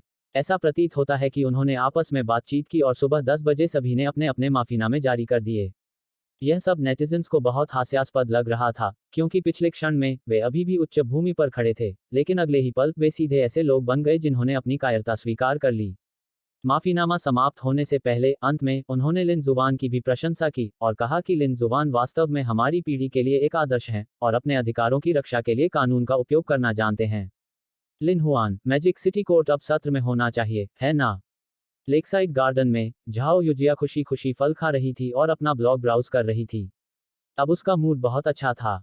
समय की गणना करने पर अब सत्र शुरू हो जाना चाहिए। हाँ, वे लोग भी इसके लायक हैं। मैंने ब्लॉग पर एक नज़र डाली और पाया कि उन मार्केटिंग अकाउंट्स, बेईमान मीडिया और लाखों प्रशंसकों वाले कुछ बड़े लोगों ने उन सभी गतिशीलता, शीर्षकों और टिप्पणियों को हटा दिया है जो पिछले कुछ दिनों में ले लाए थे। उन्होंने आपसे माफ़ी भी मांगी और आपकी प्रशंसा भी की। अगर वे माफ़ी नहीं मांगते हैं, तो कौन जानता है कि मेरे पति का अगला निशाना वे ही होंगे। यांग जियाई बच्चों को सहला रही थी। झाओ युजिया की बातें सुनकर उसने बीच में ही टोक दिया। लिन हुआन ने थोड़ा मुस्कुराते हुए कहा, कानून को जानने से सम्मान और अपमान में अंतर होता है। कानून सीखने से सही और गलत को स्पष्ट किया जाता है। कानून का उपयोग करने से विवादों को निपटाया जाता है, और कानून को समझने से नुकसान नहीं होगा। लिन जुबान के शब्दों को सुनने के बाद यांग जियाए और झाओ युजिया ने ध्यान से इस वाक्य का अर्थ समझा। हाँ, लिन जुबान, तुमने जो कहा वो बहुत बढ़िया है। नहीं, मैं इस वाक्य को अपने ब्लॉग पर पोस्ट करने जा रही हूँ। इस वाक्य का आनंद लेने के बाद झाओ युजिया लिन जुबान को अंगूठा दिखाने से खुद को रोक नहीं पाए और फिर अपना फोन निकालकर लिन जुबान द्वारा कहे गए वाक्य को अपने डायनेमिक्स को भेज दिया। अध्याय 137 व्यवस्था को जानो और सम्मान और अपमान में भेद करो। इस घटना के बाद स्वाभाविक रूप से मैजिक सिटी के स्थानीय पत्रकारों ने लिन हुआन से संपर्क किया और उनका साक्षात्कार करना चाहा। रिपोर्टर का फोन आने के बाद लिन हुआन ने इस बारे में सोचा और साक्षात्कार के लिए सहमत हो गए, लेकिन उन्होंने रिपोर्टरों को अपने घर आने की अनुमति नहीं दी, क्योंकि इससे बच्चे आसानी से डर जाएंगे। पत्रकारों को पता देते हुए लिन हुआन ने फोन रख दिया और अपनी पत्नी और अन्य लोगों की ओर देखा। पत्नी, मैं पत्रकारों के साथ एक साक्षात्कार लेने जा रहा हूं, मैं साक्षात्कार के बाद वापस आऊंगा। ठीक है। पति, आगे बढ़ो, सड़क पर सावधान रहना। बेबी, डैडी को अलविदा कहो। इया, बच्चों, घर पर रहो और मम्मी का साथ दो, पापा अभी वापस आ जाएंगे। लिन हुआन ने हल्के से मुस्कुराया, विला से बाहर निकला और अपनी कार उस पते की ओर चला गया जो उसने अभी अभी रिपोर्टर को दिया था। कुछ ही देर में लिन हुआन एक कॉफी शॉप में पहुंच गया और मैजिक सिटी दिल्ली का एक रिपोर्टर पहले से ही वहां लिन जुबान के आने का इंतजार कर रहा था। श्री लिन हुआन, यह एक महिला रिपोर्टर थी और जब उसने लिन जुबान को आते देखा तो वह जल्दी से उसका अभिवादन करने के लिए उठ खड़ी हुई। नमस्ते, मैं लिन जुबान हूँ। श्री लिन पहले से ही एक सेलिब्रिटी हैं, बहुत से लोग अब श्री लिन हुआन को जानते हैं। मिस्टर लिन, मैं गाओ रुओलान हूँ, मैजिक सिटी दिल्ली का रिपोर्टर। मिस गाओ, नमस्ते। कैमरा सेट करने के बाद गाओ रुओलान ने एक पेशेवर मुस्कान के साथ लिन जुबान को देखा और कहा, श्री लिन, नमस्ते, इस बार हमारा साक्षात्कार स्वीकार करने के लिए धन्यवाद। जहां तक मुझे पता है, कुछ समय पहले श्री लिन अभी भी रोंग सिटी में थे, जहां उन्होंने एक मां और बेटे को बचाया था। उस घटना के बाद ऑनलाइन नेटिजन्स ने मां और बेटे के लिए आपको धन्यवाद दिया और मां और बेटे ने अपना आभार व्यक्त करने के लिए एक वीडियो भी फिल्माया। उस घटना के बाद से श्री लिन जुबान एक सेलिब्रिटी बन गए हैं। लेकिन इस बार श्री लिन हुआन, मैं पूछना चाहता हूं कि इन नेटिजन्स को अदालत में ले जाने का आपका क्या कारण है? दरअसल यह एक छोटी सी बात थी। मैं अपनी पत्नी के दोस्त को मैजिक सिटी लाने के लिए हवाई अड्डे गया था, लेकिन संयोगवश मेरी मुलाकात एक सेलिब्रिटी के प्रशंसकों से हो गई। उन्होंने न केवल सार्वजनिक व्यवस्था को बाधित किया, बल्कि अन्य यात्रियों के जीवन में भी बाधा उत्पन्न की। और मेरी पत्नी की सहेली भी उनमें शामिल थी और कुछ बहस हुई। सामान्य कारण यह था कि मेरी पत्नी की सहेली ने उनसे थोड़ा रास्ता देने को कहा था और यह बात पहले ही बहुत विनम्रता से कही जा चुकी थी। लेकिन वे लोग नहीं रुके और अनुचित तरीके से बहस भी की। और उन प्रशंसकों का सेलिब्रिटी उनके पास आया, न केवल उसने कारण नहीं पूछा, बल्कि केवल अपने प्रशंसकों की एक तरफा बातें सुनी और जबरदस्ती मेरे दोस्त से माफी मांगने को कहा। मेरा मित्र स्वाभाविक रूप से ऐसा नहीं चाहता था, इसलिए इस समय मैं आगे आया और उसके प्रशंसकों से जबरदस्ती माफी मांगने को कहा। इसके बाद इस मामले के कारण उन्होंने ऑनलाइन साइबर धमकी शुरू कर दी। कानून को जानें और सम्मान और अपमान में अंतर करें, सही और गलत को समझने के लिए कानून सीखें, विवादों को निपटाने के लिए कानून का उपयोग करें, और कानून को समझने से नुकसान नहीं होगा। लिन हुआन ने मोटे तौर पर समझाया और फिर शांति से कहा। यह सुनकर गाओ रुओलान ने लिन जुबान के शब्दों का ध्यानपूर्वक आनंद लिया और अधिक से अधिक महसूस किया कि यह वाक्य बहुत महान था। श्री लिन के शब्द वास्तव में अच्छे हैं। मुझे लगता है कि इसे कानूनी शिक्षा के लिए प्रचार नारे के रूप में इस्तेमाल किया जा सकता है। तुम मेरी चापलूसी कर रहे हो? लिन हुआन थोड़ा मुस्कुराया और फिर अपना हाथ लहराया। हालांकि श्री लिन, कई लोग आपके कार्यों के बारे में अमित्र महसूस करते हैं। आखिरकार इन लोगों में अभी भी कई छात्र हैं, जो उनके लिए थोड़ा क्रूर हो सकता है। यह सुनकर लिन हुआन ने अपने चेहरे की मुस्कान हटा दी और कैमरे की ओर देखा। इंटरनेट कानून के बाहर की जगह नहीं है। आपके शब्द और कार्य आपके अपने परिवार की गुणवत्ता का प्रतिनिधित्व करते हैं। और उनके इस व्यवहार के लिए मैं उन्हें माफ करने के बजाय उन्हें उनके अपने व्यवहार की कीमत चुकाने पर मजबूर करूंगी। मुझे ऐसा नहीं करना चाहिए। मैं तो बस अपने अधिकारों की रक्षा के लिए कानून का इस्तेमाल करती हूँ। गाओ रुओलान ने मुस्कुराते हुए सिर हिलाया और विषय बदल दिया। श्रीलिन, मैंने सुना है कि आपने इस बार हुआलियन कार्यालय के साथ भी सहयोग किया है। आपने 10 मिलियन का निवेश किया है और हुआलियन ने 5 मिलियन का निवेश किया है, संयुक्त रूप से एक साइबरबुलिंग पीड़ित फाउंडेशन की स्थापना करने के लिए। हाँ, यह सही है। जब से मैंने एक फाउंडेशन स्थापित करने की योजना बनाई है, कई नेटिजन्स ने मुझे निजी तौर पर ऑनलाइन संदेश भेजे हैं। उस समय मुझे एहसास हुआ कि अभी भी कई नेटिजन्स हैं जो साइबरबुलिंग से पीड़ित हैं। मैं यह भी आशा करता हूं कि साइबर धमकी के शिकार लोग हमारी मदद से अपने अधिकारों की रक्षा कर सकेंगे, और मैं यह भी आशा करता हूं कि ऑनलाइन साइबर धमकी कम होगी। आधे घंटे से अधिक समय बाद साक्षात्कार आधिकारिक तौर पर समाप्त हो गया और मैजिक सिटी कोर्ट का फैसला भी आ गया।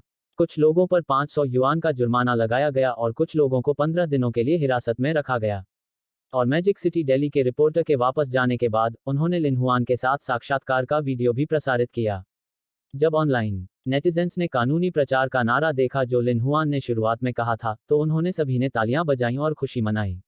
मैजिक सिटी यूनिवर्सिटी के एक छात्र से जैसी अपेक्षा की जाती है, यह मनस्थिति, ये शब्द बहुत ही महान हैं। श्रीलिन सही कह रहे हैं, अगर मैं होता तो ये शब्द बिल्कुल नहीं कह पाता। वह वास्तव में मैजिक सिटी यूनिवर्सिटी का सबसे उत्कृष्ट छात्र है। मैजिक सिटी दिल्ली के आधिकारिक ब्लॉग ने भी लिन हुआन के शब्दों को अपने आधिकारिक ब्लॉग पर भेजा और इसे शीर्ष पर पिन कर दिया। टिप्पणी अनुभाग में नेटिजन्स सभी अच्छी बातें कह रहे थे और वे सीधे लिन जुबान के शब्दों से भी आकर्षित हुए। कई मशहूर हस्तियां, ब्लॉग के बड़े लोग, मार्केटिंग अकाउंट, बेईमान मीडिया भी इस समय बदल गए और एक के बाद एक अपडेट पोस्ट किए गए और एक के बाद एक नए लेख प्रकाशित किए गए। साइबर हिंसा कितनी भयानक है। जब हिमस्खलन होता है तो कोई भी निर्दोष नहीं बचता। साइबर हिंसा न्यायतर सजा है और यह कानून की अवहेलना भी है। यह एक सभ्य समाज के लिए दुखद है। मुझे आशा है कि अब से हर कोई अपनी तर्कसंगतता बनाए रखेगा और साइबर हिंसा को कम करेगा। कुछ लोगों ने तो अपनी कहानियां भी बताईं और कुछ लोगों ने नेटिजन्स के लिए विज्ञान को लोकप्रिय बनाना शुरू कर दिया कि साइबर हिंसा कितनी हानिकारक है। संक्षेप में, आजकल ऑनलाइन उपलब्ध लेख मूलतः साइबर हिंसा के बारे में हैं। लिन हुआन साक्षात्कार समाप्त करने के बाद घर लौट आया। अपनी पत्नी और बच्चों के साथ रहने से अधिक महत्वपूर्ण कुछ भी नहीं है, क्योंकि उसकी पत्नी और बच्चे ही उसके लिए सब कुछ हैं। यही कारण है कि उन्होंने पत्रकारों को अपने घर नहीं आने दिया, क्योंकि यांग जियाई के पति और दबाव और एरबाओ के पिता के रूप में उन्हें उनकी अच्छी तरह से रक्षा करनी चाहिए। एक मनुष्य के रूप में यह उसका कर्तव्य है। यद्यपि उन नेटिजन्स को कानून द्वारा दंडित किया गया है, लेकिन उनकी सजा के कारण ऑनलाइन लोकप्रियता समाप्त नहीं हुई है। यहां तक कि लिन हुआन के शब्द सीधे हॉट सर्च सूची में शीर्ष पर आ गए। नहीं, बिल्कुल नहीं, वह फिर से हॉट सर्च लिस्ट में है। कुछ सेलिब्रिटीज तो हक्के बक्के रह गए। पिछली बार जब उन्होंने हॉट सर्च खरीदा था तो उन्हें लिन जुबान हॉट सर्च लिस्ट में सबसे ऊपर दिखी थी, और इस बार उन्होंने हॉट सर्च खरीदे, लेकिन उन्हें उम्मीद नहीं थी कि लिन हुआन फिर से हॉट सर्च सूची में शीर्ष पर होगा। क्या यह संभव है कि अगली बार जब वे हॉट सर्च खरीदेंगे तो लिन हुआन फिर से हॉट सर्च सूची में शीर्ष पर होगा? यदि ऐसा है तो सब कुछ बहुत संयोगवश है। इस वजह से उन्होंने हाल ही में फिर से हॉट सर्च खरीदने का विचार दबा दिया। उन्होंने फिर से हॉट सर्च खरीदने से पहले कुछ समय इंतजार करने और देखने की योजना बनाई। अध्याय 138 वैज्ञानिक पत्र प्रकाशन। उस रात लिन जुबान एक वैज्ञानिक पेपर का आयोजन कर रहा था। आखिरकार उन्होंने यू लेचेंग से वादा किया था कि वह कुछ ही दिनों में पेपर प्रकाशित कर देंगे। अब चूंकि ऑनलाइन बदमाशी का मुद्दा हल हो चुका था, इसलिए प्रकाशन के लिए पेपर तैयार करने का समय आ गया था। लिन हुआन ने इसे आज रात आयोजित करने और कल सुबह प्रकाशित करने की योजना बनाई। प्रिय, क्या तुम अभी भी व्यस्त हो? यांग जियाई बच्चों को सुलाते हुए लिन जुबान के कमरे में आई। अपने पति को अभी भी व्यस्त देखकर वह लिन जुबान के पीछे चली गई और उसके हाथों पर झुक गई। क्योंकि उसे कंप्यूटर का उपयोग करने की आवश्यकता थी, लिन हुआन ने इसका उपयोग अपनी पत्नी के कमरे में नहीं बल्कि अपने कमरे में किया, क्योंकि वहां इसका उपयोग करने से शिशुओं के आराम में खलल पड़ेगा। अपनी पत्नी को आते देख लिन जुबान ने अपने हाथ छोड़े, अपनी पत्नी के हाथ को सहलाया और धीरे से कहा, प्रिय, मैं थोड़ी देर और रुकूंगा। क्या बच्चे सो गए हैं? बच्चे सो गए थे, इसलिए मैं आपसे मिलने आया हूँ। ओह, तुम पहले सो जाओ, मेरा इंतजार मत करो। मैं यह काम खत्म करके आ जाऊंगा। कोई बात नहीं, बच्चे सो गए हैं, इसलिए मैं यहीं रहूंगी और तुम्हारा साथ दूंगी। ठीक है। लिन जुबान ने उसके हाथ छोड़ दिए और यांग जियाई एक कुर्सी ढूंढकर लिन जुबान के बगल में बैठ गई और अपने पति को कंप्यूटर पर एक वैज्ञानिक पेपर लिखते हुए देखने लगी। इनमें से कुछ को देखकर ही यांग जियाई को सिरदर्द होने लगा, क्योंकि ये वैज्ञानिक शोधपत्र कुछ हद तक गहन थे। एक गणित शिक्षिका होने के नाते वह अभी भी इतनी गहन बातें ठीक से समझ नहीं पा रही थी। आधे घंटे से अधिक समय बाद लिन हुआन ने एंटर कुंजी दबाई और अंततः पेपर पूरा हो गया। उसने कागज बचाकर रख दिया, कंप्यूटर को स्लीप मोड पर रख दिया और फिर यांग जियाई की ओर देखा। हनी, मेरा काम हो गया। चलो हम भी आराम कर लें। ठीक है। अगली सुबह नाश्ते के बाद लिन हुआन कमरे में गया और अपने व्यवस्थित पेपर को अपने ब्लॉग खाते पर अपलोड कर दिया। प्राकृतिक विज्ञान का मूल्य। एक दृढ़ आदर्श और विश्वास सैद्धांतिक स्पष्टता और तर्कसंगत मान्यता पर आधारित होते हैं, लेकिन वे सत्य पर ही नहीं रुकते। आदर्श और विश्वास की दृढ़ता मूल उद्देश्य को बनाए रखने के लिए होती है। आदर्श और विश्वास न तो शुद्ध वैज्ञानिक शोध हैं और न ही शुद्ध सैद्धांतिक अटकलें। इनका अंतिम लक्ष्य एक नए समाज का निर्माण, साझा समृद्धि प्राप्त करना और लोगों के स्वतंत्र एवं सर्वांगीण विकास को बढ़ावा देना है। यह सब श्रम सृजन पर आधारित होना चाहिए तथा हम जो कर रहे हैं उसके इर्द गिर्द घूमना चाहिए तथा इसके लिए प्रयास करते रहना चाहिए। वैज्ञानिक, मूल्यवान और व्यवहारिक विशेषताओं के सह अस्तित्व के साथ आदर्श और विश्वास का प्रस्ताव न केवल चीनी विशेषताओं वाले समाजवाद के कारण पर सकारात्मक प्रभाव डालता है, बल्कि मानव आध्यात्मिक सभ्यता के विकास और विश्व समाजवाद के विकास के लिए भी असाधारण महत्व रखता है। इसलिए चीनी विशेषताओं वाले समाजवाद के एक नए युग में प्रवेश करने के बाद हमें आदर्श और विश्वास शिक्षा के सामान्यीकरण और संस्थागतकरण को बढ़ावा देना चाहिए और निर्णय लेने के लिए उन्नत सोच का पालन करना चाहिए। विज्ञान मनुष्य के लिए स्वयं को समझने, बाहरी दुनिया को समझने और लोगों और दुनिया के बीच के संबंधों को समझने का एक तरीका है। विज्ञान का सार सत्य की खोज है, अर्थात घटनाओं के माध्यम से सार को देखना, अनुभव से सिद्धांत तक पहुंचना और संयोग से आवश्यकता की खोज करना। आदर्श और विश्वास शिक्षा के वैज्ञानिक तर्क को समाजवादी समाज के माध्यम से आवश्यकता के प्रदर्शन को प्राप्त करना चाहिए। स्पष्ट रूप से समझाना चाहिए कि आदर्श और विश्वास एक प्रकार का ऐतिहासिक विज्ञान है और फिर एक वैज्ञानिक ऐतिहासिक दृष्टिकोण की शिक्षा के माध्यम से आदर्श और विश्वास के गठन को बढ़ावा देना चाहिए। केवल इसी तरह से यह सही मायने में अपनी मार्गदर्शक और अग्रणी भूमिका निभा सकता है।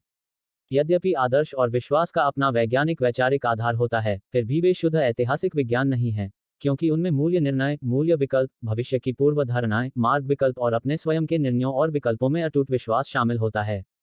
एक बार जब यह दृढ़ विश्वास एक दृष्टिकोण, एक भावना, एक तर्कसंगतता और एक इच्छा बन जाता है, तो यह एक शक्तिशाली आध्यात्मिक बल उत्पन्न करेगा जो लोगों और समाज पर कार्य करता है। इस अर्थ में हम कहते हैं कि आदर्श और विश्वास न केवल एक वैज्ञानिक सिद्धांत हैं, बल्कि एक आध्यात्मिक मूल्य और एक महान आध्यात्मिक मूल्य भी हैं। और विज्ञान की प्रगति के लिए सभी के संयुक्त प्रयासों की आवश्यकता है ताकि हमारा विज्ञान सबसे बड़ी छलांग लगा सके। प्रौद्योगिकी एक कभी न खत्म होने वाला विषय है और इसके विकास को केवल अच्छे या बुरे के आधार पर नहीं आंका जा सकता। यह मानवता को बचा सकता है, लेकिन यह जीवन को नष्ट भी कर सकता है। विज्ञान जीवन को बेहतर बना सकता है। इसका कारण यह है कि इसमें दयालु लोगों का एक समूह है जो वैज्ञानिक और तकनीकी ज्ञान का उचित उपयोग करते हैं। वे सामाजिक सद्भाव के निर्माण, मानव सामग्री और आत्मा के संवर्धन और आकार देने तथा बिना रुके सत्य की सही खोज के लिए सुंदर प्रौद्योगिकी का प्रयोग करते हैं। जब कोई आपसे पूछे कि आपके विचार से लोग कब अधिक खुश होते हैं, तो कृपया बिना किसी हिचकिचाहट के उसे बताएं। अब, क्योंकि आप स्वयं को नियंत्रित करने और दूसरों को प्रभावित करने के लिए अपनी शक्ति का उपयोग करेंगे, ताकि विज्ञान जीवन को बेहतर बना सके। हमारे पास यह विश्वास करने का भी कारण है कि विज्ञान और प्रौद्योगिकी के तीव्र विकास का 100% उपयोग मानव जाति, प्रकृति और विश्व के लाभ के लिए किया जाएगा, ताकि विज्ञान सबसे सुंदर और शुद्धतम चमक के साथ खिल सके। हाल ही में हमारी वैज्ञानिक टीम भी कुछ शोध कर रही है, और मेरा मानना है कि एक बार ये चीज सामने आ गई तो ये दुनिया का स्वरूप बदल देगी। जहां तक बात यह है कि यह क्या है, मैं इसे फिलहाल गुप्त रखूंगा। मेरी विज्ञान अकादमी और वैज्ञानिक टीम द्वारा शोध पूरा करने के बाद मैं इसकी घोषणा करूंगा। मुझे विश्वास है कि तब तक हमने जो शोध किया है उससे सभी लोग बहुत आश्चर्यचकित होंगे। जैसे ही लिन जुवान का पेपर प्रकाशित हुआ, यूलेचेंग ने तुरंत इसे देखा और डीन लिन द्वारा लिखे गए पेपर को ध्यान से चखा।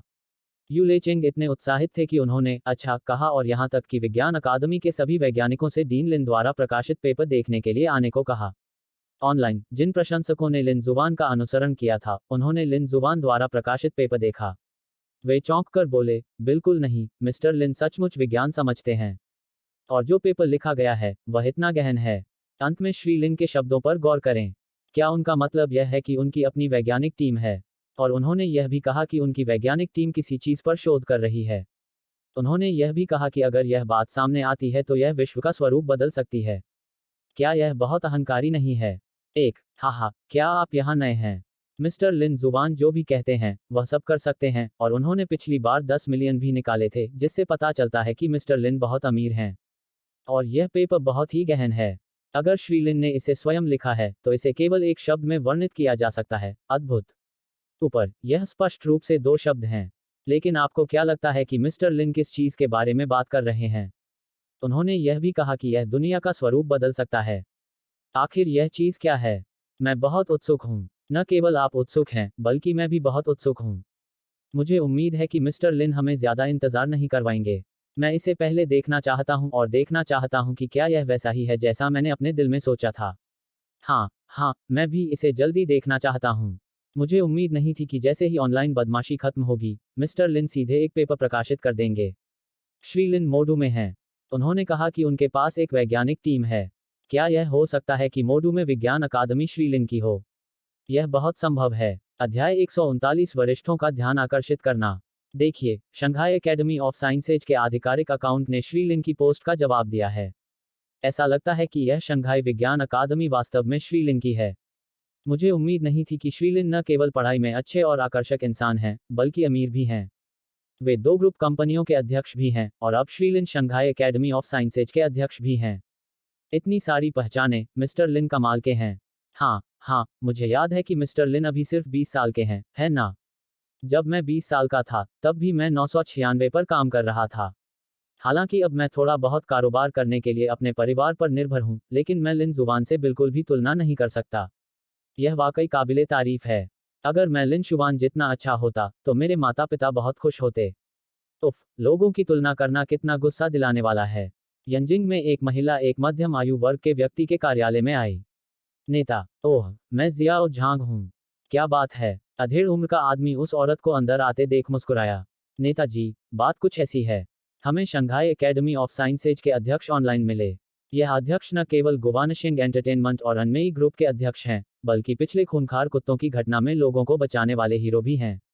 यह ऑनलाइन बदमाशी की घटना भी उन्हीं की वजह से है। उनकी सबसे महत्वपूर्ण पहचान विज्ञान अकादमी के अध्यक्ष के रूप में है। ओह, जिस व्यक्ति के बारे में आप बात कर रहे हैं वह लिन जुवान है ना? नेताजी, हाँ, वह लिन जुवान है। उन्होंने एक संदेश भी पोस्ट किया जिसमें कहा गया कि उनकी वैज्ञानिक टीम एक परियोजना पर शोध कर रही है और जब यह परियोजना पूरी हो जाएगी तो यह विश्व का परिदृश्य बदल सकती है। दुनिया का परिदृश्य बदल दो। क्या उसने बताया कि यह क्या है?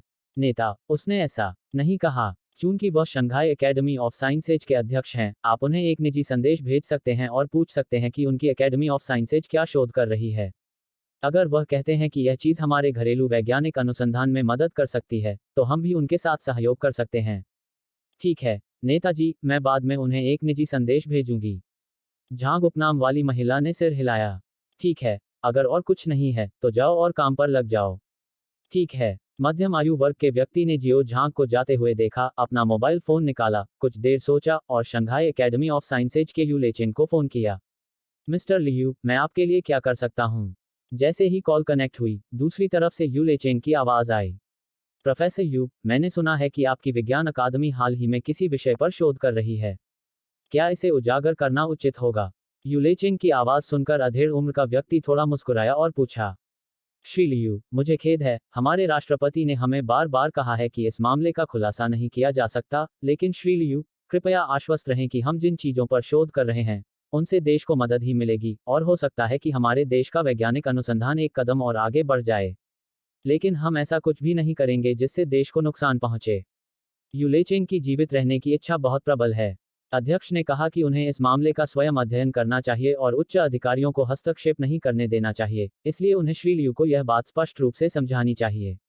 और इस मध्यम आयु वर्ग के व्यक्ति का उपनाम लियू है, जिसका पूरा नाम लियू शाओमिंग है, उसके पास बहुत उच्च स्थिति और महान शक्ति है, जो उसके वैज्ञानिक के साथ तुलनीय नहीं है।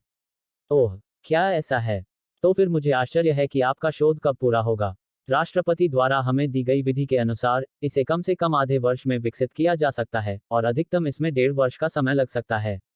जब हम इस चीज को विकसित करेंगे, तो मेरा मानना है कि उस समय, यह निश्चित रूप से सुंदर देश के वैज्ञानिकों को आश्चर्यचकित कर देगा।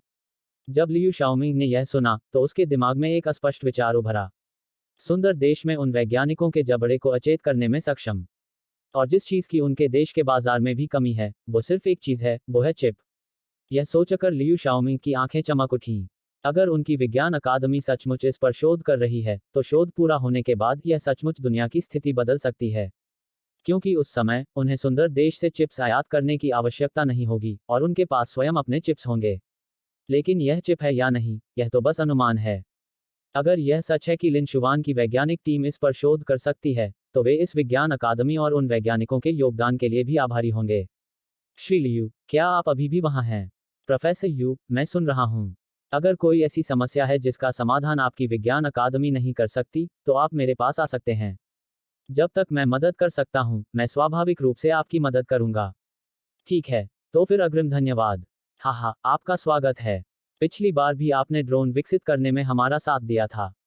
उच्च अधिकारी उस परियोजना पर ध्यान दे रहे हैं। मुझे भी उम्मीद है कि आपकी परियोजना विकसित होने के बाद यह भी उच्च अधिकारियों का ध्यान आकर्षित कर सकेगी।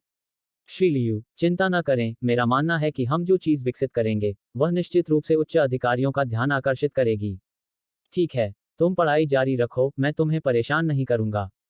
ठीक है। लियू शाओमिंग ने फोन रख दिया, कुर्सी पर झुक गए, थोड़ा भौहें सिकोड़ी और सोचने लगे। दस्तक दस्तक दस्तक। कुछ देर बाद बाहर दरवाजे पर दस्तक हुई। अंदर आए। नेता जियाओ झांग, क्या बात है? जियाओ झांग को फिर से आते देख लियू शाओमिंग ने उलझन में पूछा। नेताजी, लिन उपनाम वाले उस व्यक्ति ने मुझे कोई जवाब नहीं दिया। जियो झांग थोड़ा गुस्से में था। हाँ, अगर उसने जवाब नहीं दिया तो नहीं दिया। जियाओ झांग, तुम्हें हाल ही में शंघाई पर ध्यान देना चाहिए और देखना चाहिए कि क्या यह लिन जुवान कोई नई कंपनी स्थापित करेगा। अगर कोई नई कंपनी स्थापित होती है तो मुझे जल्द से जल्द उसका नाम बता देना चाहिए। ठीक है नेताजी, मैं समझ गई। हालांकि जियाओ झांग थोड़ा हैरान थी, फिर भी उसने सिर हिला दिया। फिर चला गया। सोमवार को लिन जुवान अकेले ही शंघाई एकेडमी ऑफ साइंसेज के लिए रवाना हो गए। यूलेचिंग और विज्ञान अकादमी के बाकी 10 सदस्य पहले से ही तैयारी कर चुके थे और लिन जुवान के आने का इंतजार कर रहे थे। जब तक लिन जुवान कहेगा कि शुरू करना ठीक है, वे बिना किसी हिचकिचाहट के तुरंत शुरू कर देंगे। सम्मेलन कक्ष में पहुंचकर वहां उपस्थित 11 लोगों को देखकर लिन शुवान मुस्कुराई और बोली, आज एक महत्वपूर्ण दिन है। मुझे लगता है मुझे यह बताने की जरूरत नहीं है, सबको पता है ना? हाँ, राष्ट्रपति लिन, हम सब जानते हैं। हम सब इंतजार कर रहे हैं। जब तक राष्ट्रपति लिन आदेश देते हैं, हम तुरंत शुरू कर सकते हैं। वाह, अच्छा हुआ। चूंकि सब लोग बहुत खुश हैं, तो आज से हम आधिकारिक तौर पर चिप्स बनाना शुरू कर देंगे। और प्रोफेसर यू, आप इन चिप निर्माण के लीडर और गाइड होंगे। बाद में, मैं आपको यूएसबी ड्राइव सौंप दूंगा। इसके बाद, आप उन्हें साथ मिलकर चिप्स बनाने के लिए प्रेरित करेंगे। राष्ट्रपति लिन, कृपया निश्चिंत रहें, हम यह कार्य अवश्य ही अच्छी तरह पूरा करेंगे। कृपया निश्चिंत रहें, राष्ट्रपति लिन। ठीक है, अगर फंडिंग से जुड़ी कोई समस्या हो, तो आप मुझे जल्द से जल्द कॉल कर सकते हैं। आपको फंडिंग की चिंता करने की जरूरत नहीं है। इसके अलावा, आप अपनी जरूरत का कोई भी उपकरण सीधे खरीद सकते हैं। ठीक है, राष्ट्रपति लिन, मैं समझ गया। अध्याय 140 कंपनी स्थापित करने की तैयारी। उन्होंने यूएसबी ड्राइव यूलेचिंग को सौंप दी, लेकिन लिन हुआन ने उन्हें सब कुछ नहीं दिया। कुछ चीजें ऐसी थी जिनकी इस परियोजना में आवश्यकता नहीं थी, इसलिए जब लिन हुआन घर पर था, तो उसने उन सभी को एक अन्य यूएसबी ड्राइव में कॉपी कर लिया। यूलेचिंग ने जल्दी से हाथ बढ़ाया और उसे ले लिया, मानो वह कोई बहुत महत्वपूर्ण हस्तांतरण कर रहा हो। अगर आपको कोई कठिनाई आए, तो आप मुझे फोन कर सकते हैं। मैं आ जाऊंगा, और अगर आपको कुछ समझ ना आए, तो आप मुझसे पूछ भी सकते हैं। ठीक है, डीन लिन। ठीक है, अगर और कुछ नहीं है, तो मैं पहले वापस जाऊंगा। ठीक है, डीन लिन, अपना ख्याल रखना। लिन शुवान को विदा करने के बाद, यूलेचिंग ने 10 वैज्ञानिकों की ओर देखा और मुस्कुराते हुए कहा, यही वह कार्य है जो डीन लिन ने हमें दिया है। इसके बाद, हम भी तैयारी शुरू करेंगे और जल्द से जल्द इस चिप को विकसित करने का प्रयास करेंगे। प्रोफेसर यू, हम निश्चित रूप से इसका ध्यानपूर्वक अध्ययन करेंगे। अच्छा, तो फिर मैं तुम्हें अगला काम सौंपूंगा। लिन हुआन ने विज्ञान अकादमी छोड़ दी और कार को जी कमर्शियल ब्यूरो की ओर जाते देखा। अगला कदम कंपनी बनाने की तैयारी शुरू करना था। ऑनलाइन खोजी गई प्रक्रिया के अनुसार, लिन शुवान ने आधे घंटे से ज्यादा समय लगाकर उसका एक हिस्सा पूरा किया और फिर कंपनी की मुहरें तैयार करने में लग गए। एक और घंटा लगाने के बाद कंपनी के लाइसेंस की प्रक्रिया पूरी हो गई। अगला काम कंपनी का पता ढूंढने की तैयारी करना था। कार चलाते हुए, लिन हुआन ने मोडू में 10 मिनट से अधिक समय तक खोज की और अपेक्षाकृत अच्छे वातावरण वाला स्थान पाया। और इस स्थान को जेजियांग हाईटेक पार्क कहा जाता है, जो एक राष्ट्रीय स्तर का आर्थिक और तकनीकी विकास क्षेत्र है। यह पार्क इनर रिंग रोड से जुड़ा हुआ है, नानपू ब्रिज से 3.6 किलोमीटर दूर, शहर के केंद्र में पीपुल्स स्क्वायर से 13 किलोमीटर दूर और बंद व्यापार जिले से 9 किलोमीटर दूर है। शहर की मुख्य सड़कें हवाई अड्डों, बंदरगाहों, रेलवे स्टेशनों और वाणिज्यिक केंद्रों तक सीधी पहुंच प्रदान करती हैं। पार्क के उत्तर की ओर स्थित लोंगडोंग एवेन्यू इनर रिंग रोड और पी डोंग अंतर्राष्ट्रीय हवाई अड्डे को जोड़ने वाला एक महत्वपूर्ण मार्ग है, और पश्चिम की ओर स्थित लुओनान एवेन्यू इनर रिंग रोड और आउटर रिंग रोड को जोड़ने वाला एक मुख्य मार्ग है। 10 वर्षों में पाक की कुल परिचालन आय 110 बिलियन युआन तक पहुंच गई, जिसमें औसत वार्षिक कुल आय वृद्धि दर लगभग 15% थी, जिससे यह चीन में उच्च तकनीक उद्योगों के औद्योगिकरण के लिए एक अग्रणी क्षेत्र बन गया। आज जेजियांग हाईटेक पार्क स्वतंत्र नवाचार क्षमताओं के साथ 10 राष्ट्रीय स्तर के उच्च तकनीक रणनीतिक औद्योगिक प्लेटफॉर्मों का पूरी तरह से निर्माण कर रहा है, अर्थात एकीकृत सर्किट विनिर्माण और उपकरण प्लेटफॉर्म, मोबाइल टर्मिनल उत्पाद एकीकरण मंच, विविध बहुमोड डिस्प्ले टर्मिनल, जैव चिकित्सा अनुसंधान और विकास, औद्योगिकीकरण, इंटरनेट ऑफ थिंग्स अवसंरचना प्रौद्योगिकी, वाणिज्यिक बड़े विमान डिजाइन और अनुसंधान एवं विकास, डिजिटल सामग्री और इंटरनेट प्रौद्योगिकी, वित्तीय बैक ऑफिस सेवा मंच, कम कार्बन प्रौद्योगिकी, उच्च अंत मूल्य श्रृंखला, आधुनिक कृषि प्रदर्शन एवं संवर्धन मंच। यह कहा जा सकता है कि इस पार्क ने एकीकृत सर्किट, बायोमेडिसिन, सॉफ्टवेयर और सांस्कृतिक रचनात्मकता तथा नई ऊर्जा और नई सामग्री जैसे रणनीतिक उभरते उद्योग समूहों का गठन किया है। और इसके बाद इस पार्क में एक समूह कंपनी जुड़ेगी और यह कंपनी उनकी जिक्सिन टेक्नोलॉजी ग्रुप कंपनी है। पार्किंग स्थल में कार पार्क करते हुए लिन हुआन ने संपर्क पता ढूंढा और यहां के प्रभारी व्यक्ति को फोन किया और उसे बताया कि वह एक इमारत की तलाश कर रहा है और यहां एक समूह कंपनी खोलने की तैयारी कर रहा है। प्रभारी व्यक्ति ने संदेश प्राप्त किया और लिन हुआन को थोड़ी देर प्रतीक्षा करने के लिए कहा और फिर फोन काट दिया। कुछ ही देर बाद एक अधेड़ उम्र का आदमी ब्रीफकेस लेकर वहां आया। नमस्ते, क्या आप श्री लिन जुवान हैं? नमस्ते, मैं लिन जुवान हूं। हाँ, श्री लिन हुआन, नमस्ते, अब आप हमारे मोडू में एक सेलिब्रिटी हैं। मध्यम आयु वर्ग के व्यक्ति ने लिन जुवान को देखा, जल्दी से आगे बढ़ा और उसके चेहरे पर मुस्कान के साथ उससे हाथ मिलाया। इससे कोई फर्क नहीं पड़ता कि मैं सेलिब्रिटी हूं या नहीं। हाँ, मिस्टर लिन जुवान, आप बहुत विनम्र हैं। मेरा नाम लू झेंगचू है और मैं इस पार्क का प्रभारी व्यक्ति हूँ। श्री लू, नमस्ते, मैं आज यहाँ एक इमारत किराए पर लेने आया हूँ। एक इमारत किराए पर लें? मुझे आश्चर्य है कि श्री लिन हुआन को किस तरह की इमारत की आवश्यकता है। क्या आप मुझे पहले इसे दिखाने ले जा सकते हैं? ठीक है, कोई बात नहीं, श्रीमान लिन जुवान, कृपया मेरे पीछे आइए। लू झेंगचू ने हल्के से मुस्कुराया और लिन जुवान को पार्क में घुमाया। 10 मिनट से ज्यादा समय बाद लिन शुवान को एक इमारत पसंद आ गई। ऐसा लग रहा था जैसे इमारत का नवीनीकरण अभी कुछ समय पहले ही हुआ हो, शायद सिर्फ 6 महीने पहले। इस इमारत में कुल 7 मंजिलें हैं। लिन हुआन रुक गया और इमारत को देखा। श्री लू, मुझे आश्चर्य है कि क्या यह इमारत किराए पर है? श्री लिन जुवान, यह इमारत फिलहाल किराए पर नहीं है। आखिरकार इसे बने हुए अभी आधे साल से भी कम समय हुआ है और इसकी प्रक्रियाएं हाल ही में पूरी हुई हैं। ठीक है, मुझे अंदर ले चलो और देखो। अगर यह उपयुक्त रहा तो मैं सीधे यह इमारत किराए पर ले लूंगा। ठीक है, श्रीमान लिन, कृपया मेरे पीछे आइए। लू झेंगचू ने सिर हिलाया और लिन जुवान को साथ लेकर इमारत के अंदर गया। लिन जुवान के साथ प्रत्येक मंजिल को ध्यान से देखा। कुछ देर तक इसे देखने के बाद लिन हुआन ने इस इमारत को किराए पर लेने का फैसला किया। श्री लू, मैं यह इमारत किराए पर ले लूंगा। अनुबंध पर बाद में हस्ताक्षर कर लेते हैं।